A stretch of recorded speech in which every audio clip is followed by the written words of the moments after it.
Chemistry है और 5वां अध्याय है तत्वों का आवर्ती वर्गीकरण।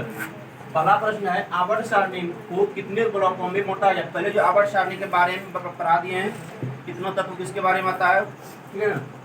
तो आवर्त सारणी को कितने वर्गों में बांटा गया है, ब्लॉकों में बांटा गया है, तो 4 ब्लॉकों में बांटा गया है। ब्लॉक का नाम क्या है, SPDF, SP और DF।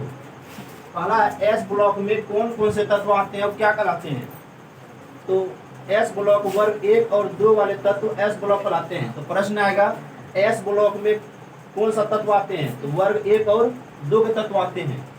वर्ग 1 और 2 में जितना तत्व होगा एस ब्लॉक कहलाएगा। ये तो प्रश्न हो सकता है दूसरा पढ़ के दे देगा, वर्ग 1 और 2 के तत्व क्या कहलाते हैं, तो एस ब्लॉक। अब दूसरा नंबर है पी ब्लॉक, वर्ग 13 और 18 वाले तत्व क्या कहलाते हैं, तो पी ब्लॉक। फिर प्रश्न को पलटा देगा कि पी ब्लॉक में कौन कौन से तत्व आते हैं, तो वर्ग 13 से लेकर 18 तक वाले तत्व पी ब्लॉक में ही शामिल हैं। फिर है डी ब्लॉक, वर्ग 3 से लेकर 12 तक वाले तत्व डी ब्लॉक कहलाते हैं। मतलब 3 से लेकर 12 तक वाले तत्व जो है डी ब्लॉक कहलाते हैं। फिर प्रश्न आएगा डी ब्लॉक में कौन कौन सा तत्व कहां से कहां तक आते हैं, डी ब्लॉक में 3 से लेकर 12 तक।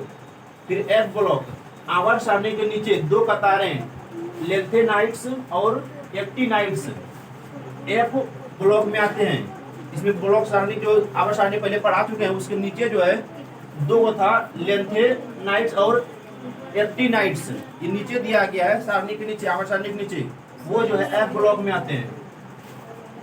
आवर्त सारणी की क्या विशेषता है, जब आवर्त सारणी को लिखते हैं तो उसकी क्या विशेषता है, तो आवर्त सारणी की विशेषताएं नीचे दिया गया है। पहला स्टेप है किसी एक वर्ग के तत्वों के बाहर मतलब बाहर इलेक्ट्रॉनिक विन्यास समान होते हैं, होने के कारण उनके गुण समान होते हैं, मतलब समान मतलब बराबर होते हैं। दोनों इलेक्ट्रॉनिक विन्यास क्या होता है, बराबर होता है। फिर दूसरा है किसी वर्ग में ऊपर से नीचे होने पर तत्वों के गुणों में क्रमिक परिवर्तन होता है।